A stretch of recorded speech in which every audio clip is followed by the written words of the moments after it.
don't laugh, we break even. You understand that? You know, the worst boo of all, though, I got booed by a deaf guy. That hurt. Because he booed me in sign language and verbally. That's 2 boos in one. He walked up to me like, man. Getting long nipple shot with the hips. That shot? Yo, man.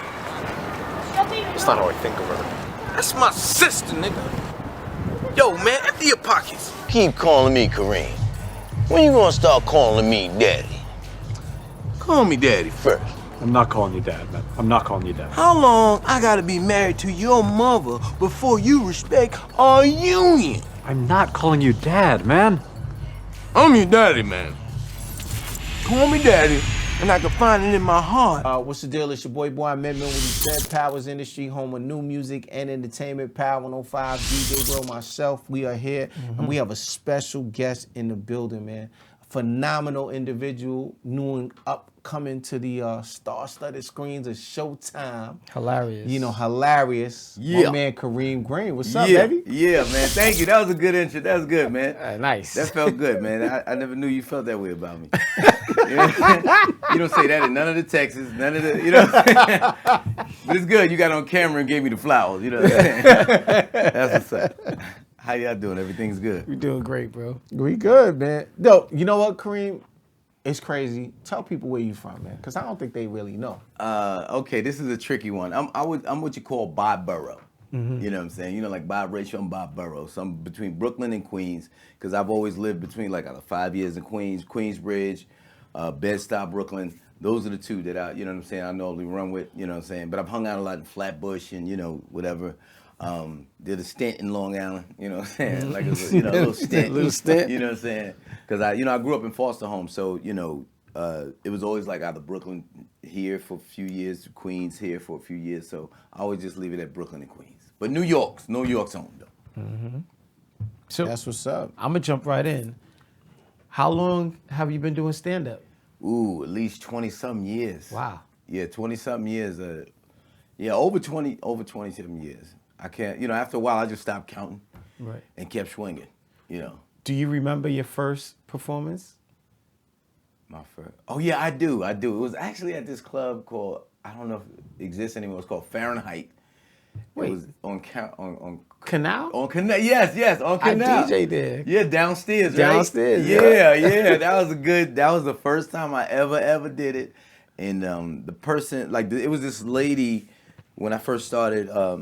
She was just like not really receptive, but at the end, she was like my biggest fan. So it was and it was on like 7 minutes, but it was a good start. And the guys it was like Mike Britt, Mike B. I can't remember the other comedians, but they was on Def Jam at the time. So when I was done, they had to hand out like, you know, like on a bench and you come off and they all gave me dap. It was a wonderful moment. It was a wonderful, like, you know, start. Do you still get nervous, intimidated, any of that when you do stuff now? Oh yeah, I still get because the I still care butterflies? about it. You know what I'm saying? Right. I still care about it. When you don't care about it, that's a bad. You know, when you don't feel nothing, that's a problem. I think. But I still I'm confident, but I'm still aware that you could not do good. You know what I'm saying? Even if you are good, you know what I'm saying? Like, so, depending on the temperament of the crowd or whatever it is. So I'm always just like aware of what's going on in the room. So I'm always looking like how I'm approach this, and you know, so I don't be nervous where I can't perform, but nervous enough to know to give them a good show. So, talking about the crowd, I've heard in another interview that you did that you prefer to perform in front of white people because even if you do bad, they're not so disrespectful to you. You didn't hear that in the interview. You heard that in a joke. Okay. You know, let's get No, it was some DJ dude that you interviewed with. Cause my team is tight, and they got you on YouTube. Some DJ guy, we can't mention his name because I don't know him. He might be crazy or whatever. It's DJ with an M or something. You said that, yo, I like to get in front of the white people because they respectful and appreciative, and these other black men. So Oh, okay. I don't remember that interview. it was last year. But is it Last true? year? We'll get you No, there. I don't. I think. Is it true? That's the I big know I do it question. in a joke. I do it in a joke, but it's not like I prefer one more than the other. I just like to perform for people who are receptive to comedy. You know what I'm saying? Because there's, and it ain't about a black or white. Really, for me, it's really about. Did you come to be entertained, or you came to try to be the entertainment, or did you come to do other things other than pay attention to what you paid for? You know what I'm saying? And sometimes urban crowds, they don't really, and sometimes like redneck crowds too. Like, so it ain't really, I feel like sometimes it's like economic status. Like when you at a certain level of paying your taxes and living right, you know how to come and conduct yourself. Other motherfuckers who come, they just, they trying to talk to girls. Girls want attention from dudes. They're not paying attention to what you're doing up there. And until they hear other people laughing, then they may pay attention. Or other than that, they're talking, which is disturbing to the other people, which is distracting, which comedy, it needs attention. You know what I'm saying? You need to listen so you can hear what's funny. Is that considered heckling? What? Talking Just white? being disrespectful in the crowd? Well, or heckling is really the back and forth banter? Yeah, heckling is a direct. Okay. You know what I'm saying? That's a direct saying something to you, trying to disturb your thing or trying to be funnier than you or whatever it is. To me, that's heckling.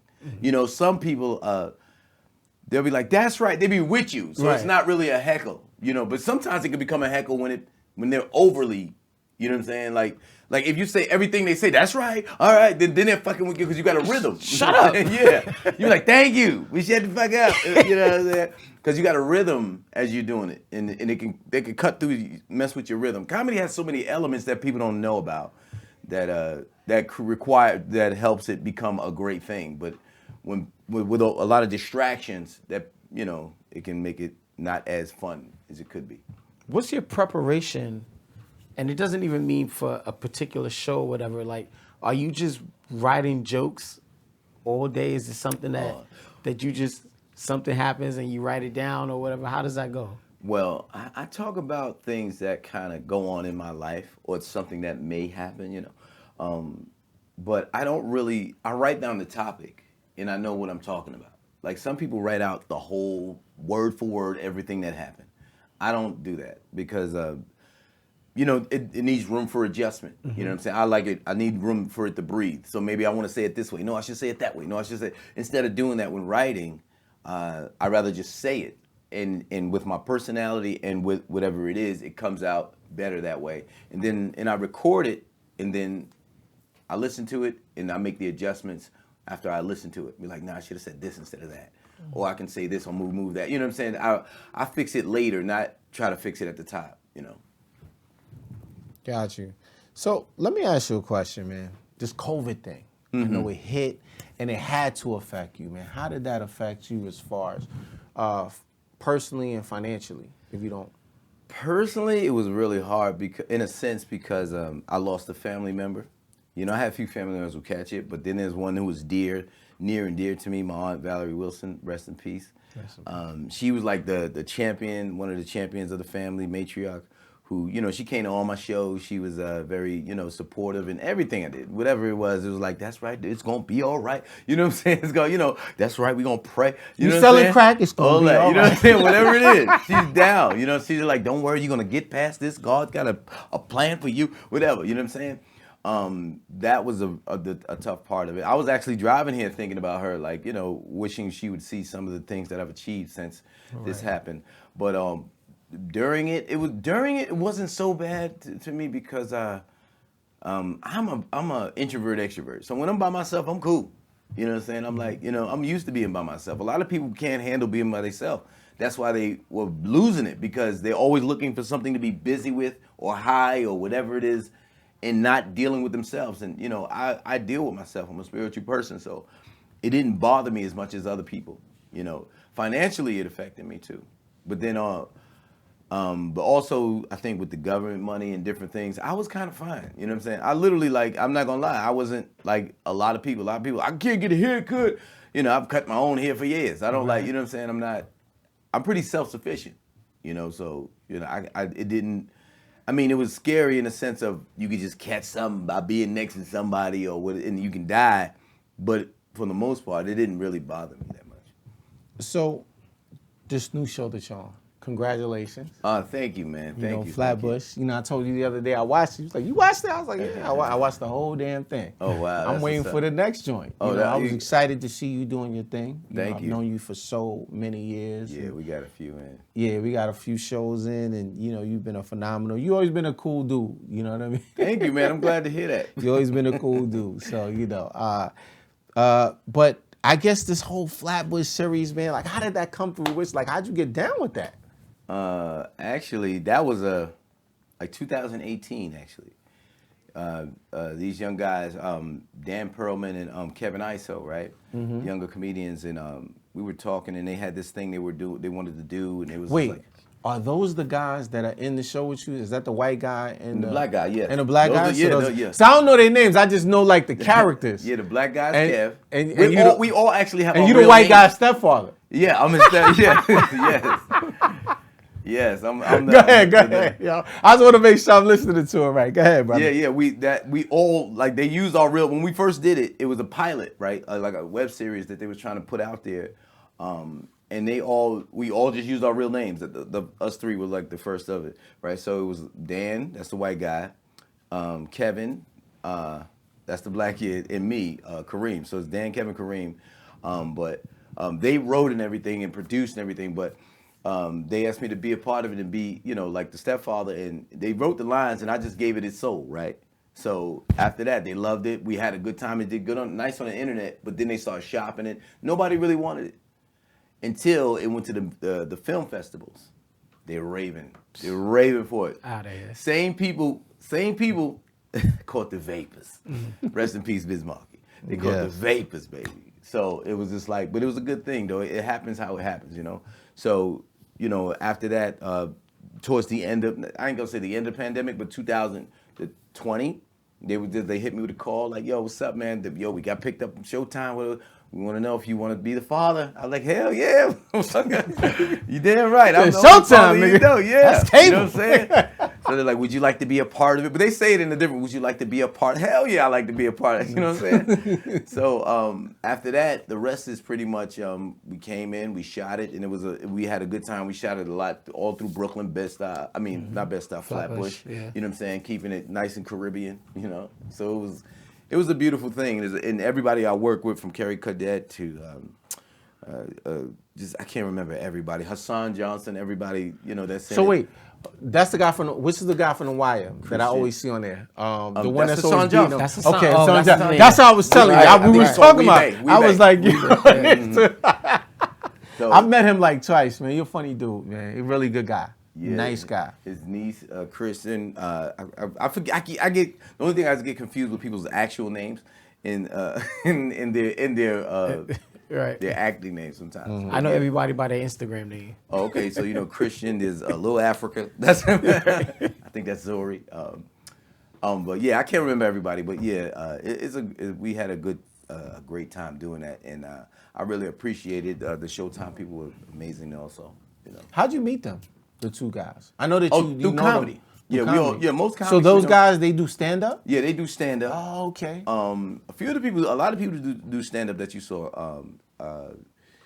There's Will in there. There's Will Sullivan. Oh, Will Sullivan. That's my Sullivan's in man. You there. know I know Will.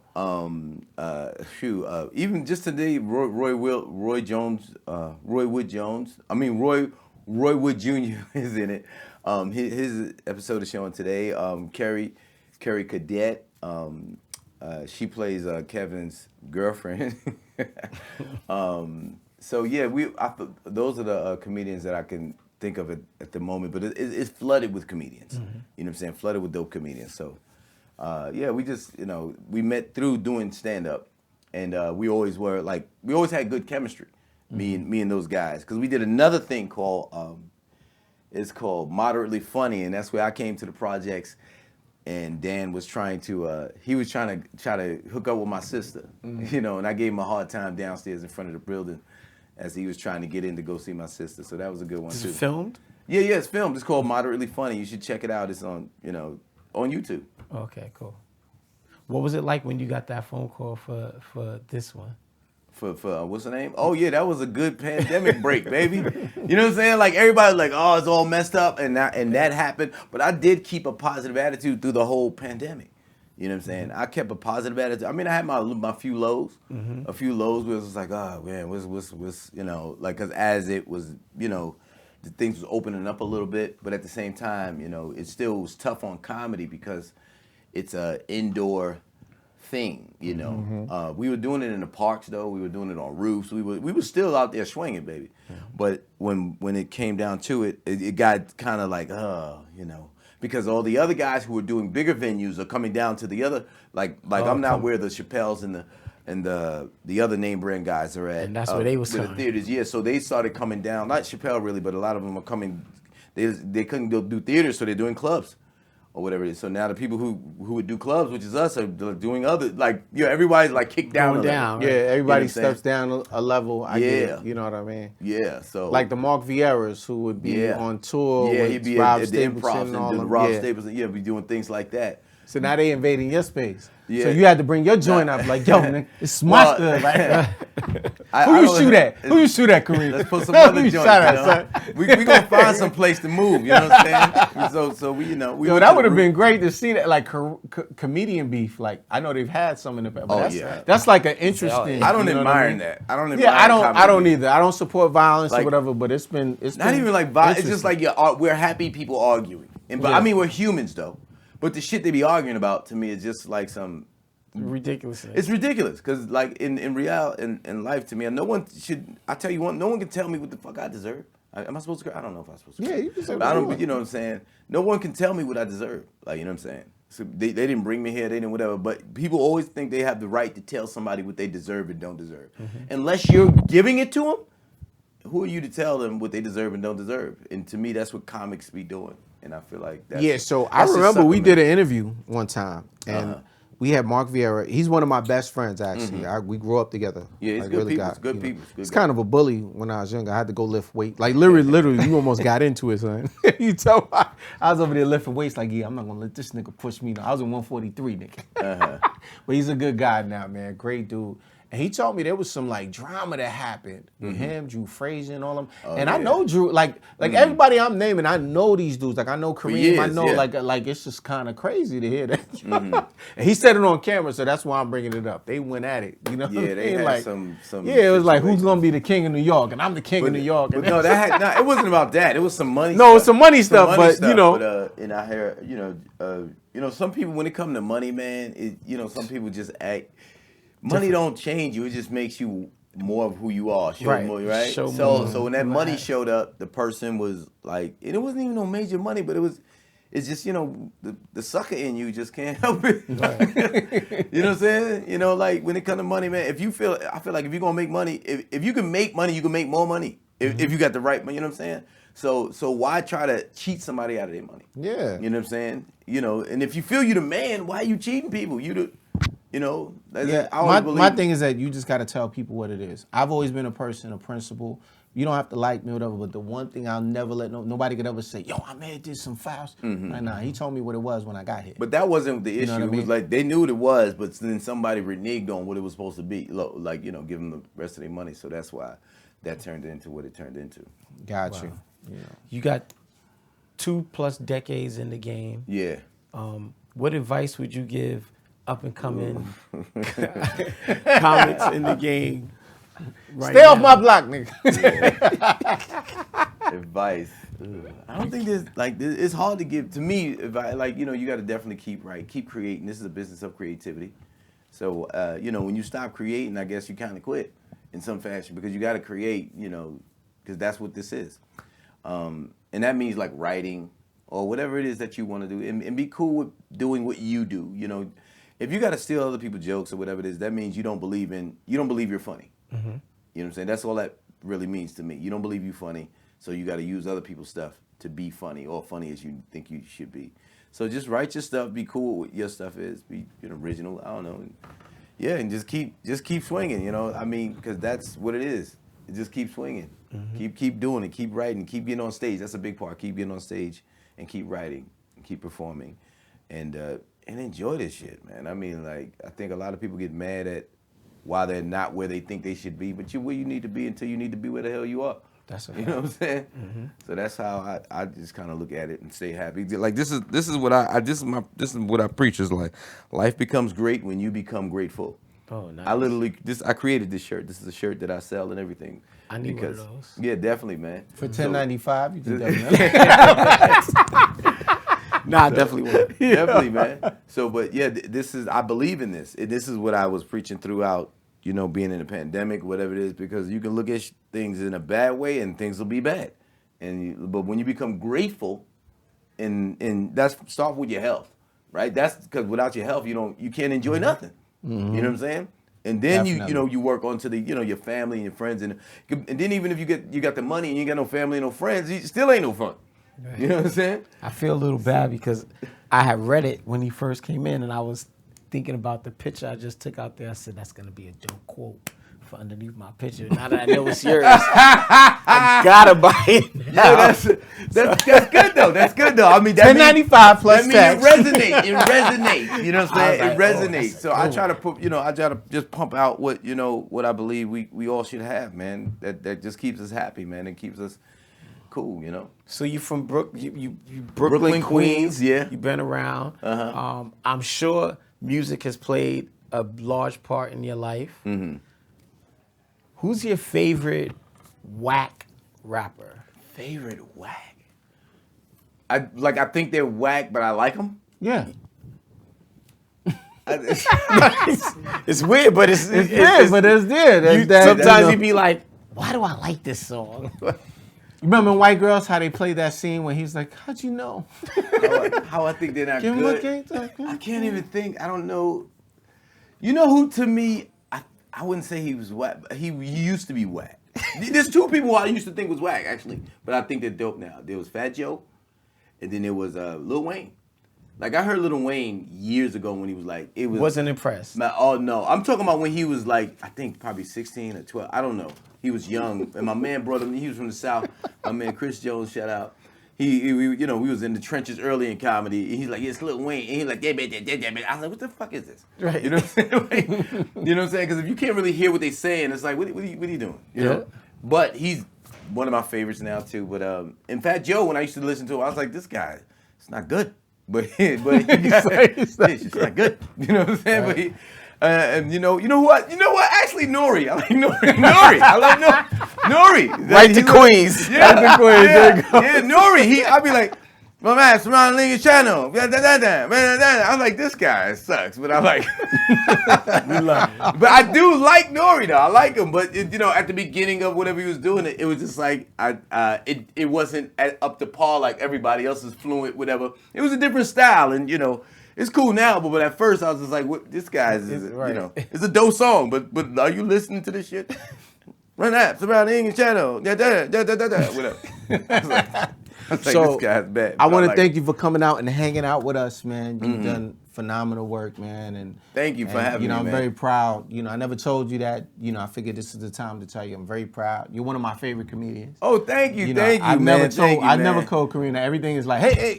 Yeah, it's nigga, I gotta go. Yeah. I have 4 shows. Finally, you got it on tape. Yeah, I got it documented. So as men, I gotta definitely say that to you. So I'm very proud. Thank you, man. I appreciate it. You've always been a good dude, cool dude. I appreciate that too, man. Thank you. So tell everybody how they can see you, platforms, and let's talk about big up the show and do your thing. Okay, Flatbush Misdemeanors is where you can see me at on the TV show. It comes on every Sunday, Showtime, and streaming on all the other assistant platforms. I guess that is Hulu, Amazon Prime. Kareem Green 21 on Facebook. That's my fan page, and Kareem Green 21 on Instagram. That's my page. But I'd rather them go to Facebook too, because that's where that really helps different things. Go to both. Matter of fact, both. And YouTube, the Kareem Green. YouTube, the Kareem Green. Yes, those are the. You know what I'm saying? The other ones is just cool. It's just a fluff. The other ones actually make things happen. You know what I'm saying? So my Facebook fan page and my YouTube, those are the first two you need to subscribe to. And then go to my Instagram and say what's up. You know what I'm saying? Powers Industry, home of new music and entertainment. Kareem Green, thank you for hanging out with us, man. Power 105's DJ William. My website, Kareem Green Comedy. Yeah, .com. KareemGreenComedy.com. slash Queensbridge. Yeah. I don't like to claim. I claim it all, but I put it all under one umbrella. I don't like to leave nobody out. So it's either best. You know they'll run up on you in Queensbridge. Nigga, you ain't say us. Nigga. You know, 41st I did the side. Apollo. That's when I first shouted out. You know what I'm saying? Queensbridge when I did the Apollo, because I did the Apollo years ago. That was a survival. Survival. Yeah, you won that 3 times, right? I won, about 2 out of 3. The third time I didn't win. The first 2 though I did win. You know what I'm saying? Got you. Powers Industry, home of new music and entertainment. We're here with Kareem Green. Thank you for hanging out with us. Thanks for having me, man. I appreciate it, man. Love. Yes, sir. We're good.